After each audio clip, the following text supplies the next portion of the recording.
Taylor and Gio here. We have Brunswick and Baxley, and we are in Baxley area. So today we focus on several different things. The first thing being place.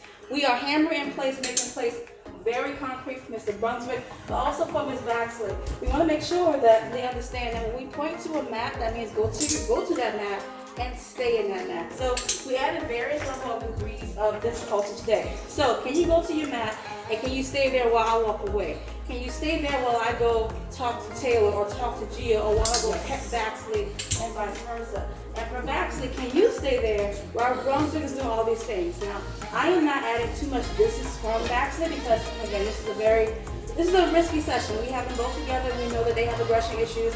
We are pushing the limits today.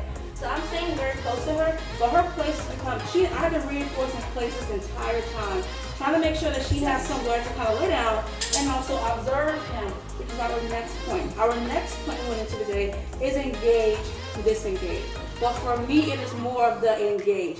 I want her to look and observe at Brunswick when he's doing Brunswick things. Yes. Those Brunswick things can be annoying the hell out of her, breathing near her, walking around, getting pets. I want her to watch and look at him while he's doing these things. Because the fights in the past have typically started whenever Brunswick was getting attention or she was getting attention while Brunswick was near her.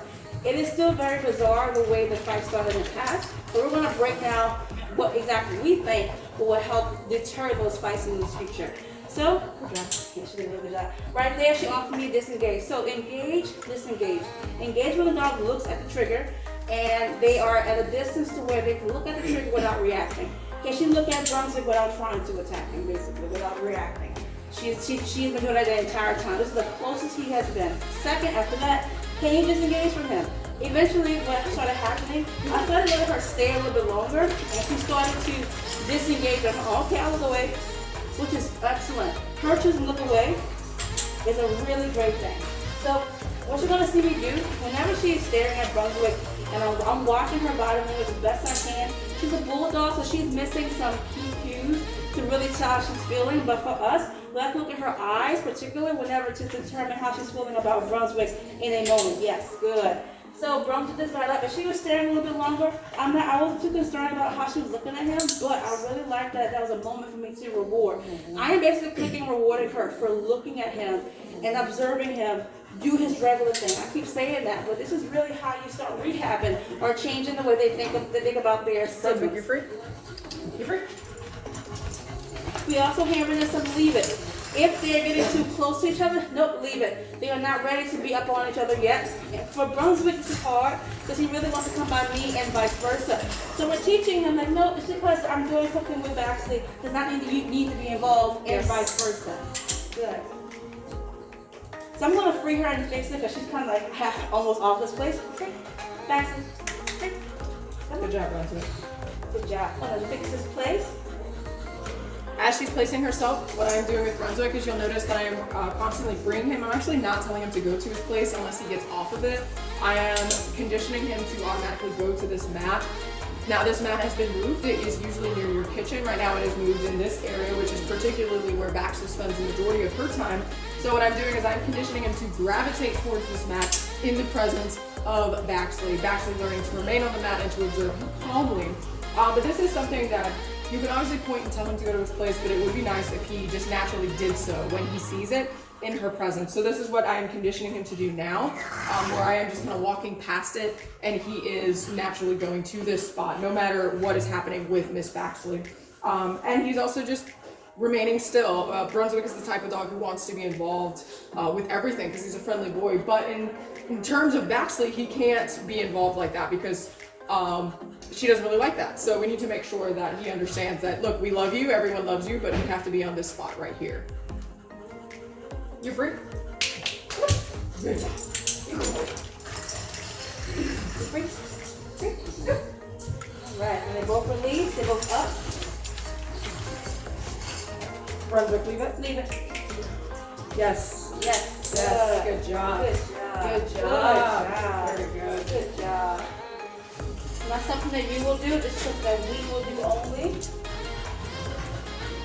Very good interaction there, but also very closely observing their behavior, making sure that we're not crossing any lines, so to speak. Making sure that we remain under threshold and that Baxley doesn't feel any type of way towards Brunswick except for wanting to behave, and essentially. Girl, I know you get tired. So in just a moment, we're going to spend a few moments baby talking Brunswick and actually setting more rewards on the floor. We do know that to a certain degree, Baxley's aggression has stemmed somewhat with the baby talk with resource guarding, and we're also just scattering treats on the floor. It is very likely that with training, she also really enjoys these sessions. So it can be very likely that with us paying more attention to Brunswick and putting more resources on the ground, that it would elicit a similar response. So what is happening here is Taylor is going to be rewarding Baxley for essentially allowing Brunswick to get all of this attention and her remaining still. Okay, good boy, you good boy,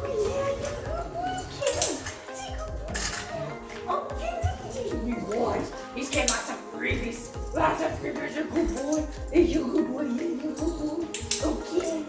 Yeah, you're a good boy. Okay, I'm doing stretch. Okay.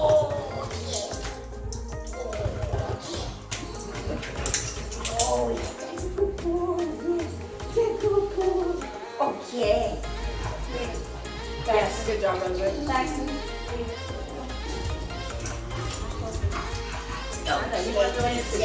Good boy, this is so hard. This is so hard. Okay. All right, Brunswick, can you go to your place? What we do on this place? What we do? You get tired. We said, good boy, you get tired. Okay.